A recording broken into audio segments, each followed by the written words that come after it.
Beautiful poem asking us about if it is too late. And there are so many images there, such richness. Thank you to the team who put that together. We became an affirming congregation. We are one of, about 300 here in this area, another 200 in country working on becoming affirming. Our region became affirming. That's 9 regions. That's kind of like the old conference. 9 have already done it, and soon 17 will be done. So I know that it's not new for you here to come to church and see the flags, to have the kind of opening prayer of approach we had and the candle. It's not stark. It's not like I wonder what they're doing. But I wanted to look at what we're doing through 2 different generations this morning. Because sometimes what happens is we can get used to or complacent about the achievements upon which we rely. I think, for example, the early suffragettes get taken for granted. I want to go back to that generation, say our grandparents. Imagine if our grandparents were able to somehow bilocate and be here to see this flag, these flags, hear these words. What a shock that would be. There would be no complacency there about a congregation being affirming, would there? Just take a moment to let that soak in. Because as our moderator said, I'm sorry, I'm a little, aren't I? Sorry. Our moderator said a lot of the damage was done by the churches, by what was preached from our pulpits, from the medical world. All these huge institutions saying some people did not deserve to be welcome. Now, I know that our grandparents or our great-grandparents' generation, there were people who just hated to hear those sermons. They were worried about maybe themselves or their children or their neighbors. And here it was becoming quite stark. And that message is still preached today, that they don't deserve God's love. Not like us. We deserve it. So for those grandparents, if we could let them watch, I'm sorry, I know I'm bounding.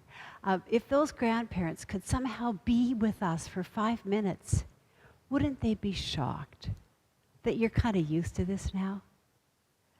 Wouldn't they be amazed that having gay people on staff in a United Church is just really not newsworthy anymore? You're not going to get much press out of that, right?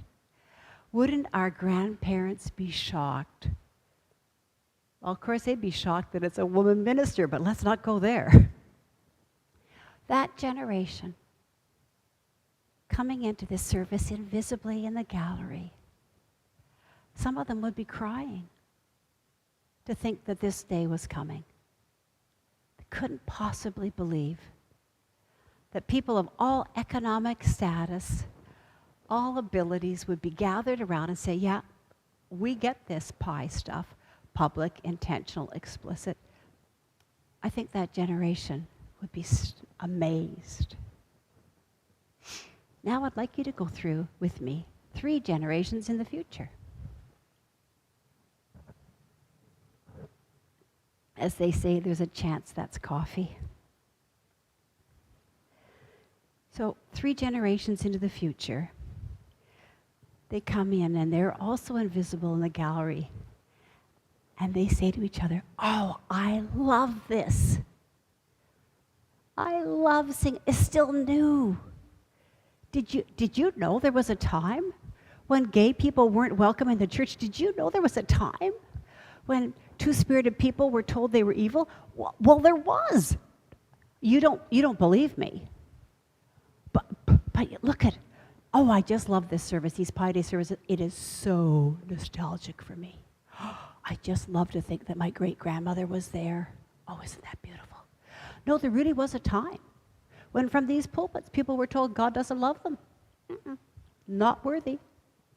Trans people, no, not invited into the church, let alone trans ministers. And so the generations 3 out from today come by and watch us and they go, oh, this is just so nostalgic for me. I love seeing these people. These are the pilgrim people. These are the pilgrim people that decided in 1988 to go ahead and not let sexual orientation be a barrier to ministry. No, it really was. No, check it out yourself if you don't believe me. It really was a barrier. Come on, look it up. That's what look at these people. They're the pioneer generation. And just seeing them still trying to learn new sets of letters and language and what does it mean? I get verklempt. I just get verklempt looking at them. They're so hardworking. They've paid such a price. So many left the church when they made that decision back in 1988. These are the people who didn't leave. And there they are up there in the 3rd generation looking down and saying, that's what the pioneers looked like. What are they wearing? So, 2 different generations looking at this service. And here we are, the ones living this beautiful Pi Day. As the other generations would know, we are still learning, aren't we?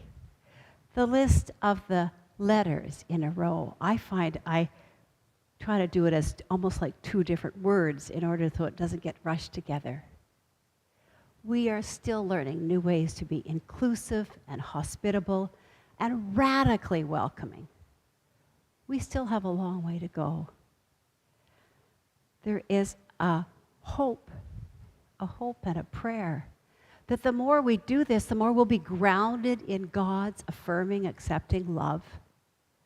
And it will be continually growing and magnifying within us, opening more and more.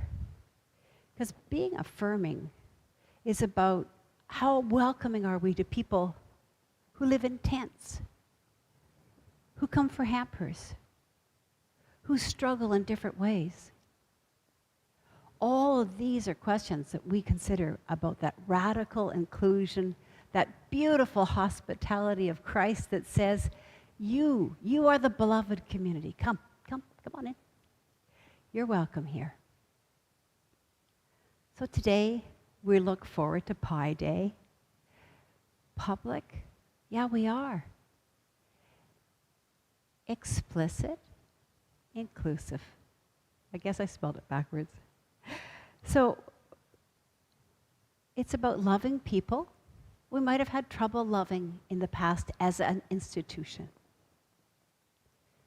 It's about accepting love when we are at our least lovable from the institution. It's a day to rejoice and to give thanks. To give thanks to every one of our great-grandparent generations who made it possible for us to be here preaching this today.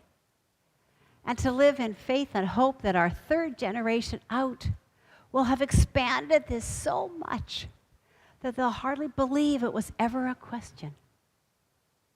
Because we know that right now, around the world, there are wonderful Christian, beloved community members who would weep at what we take for granted, even with what we've got still to go.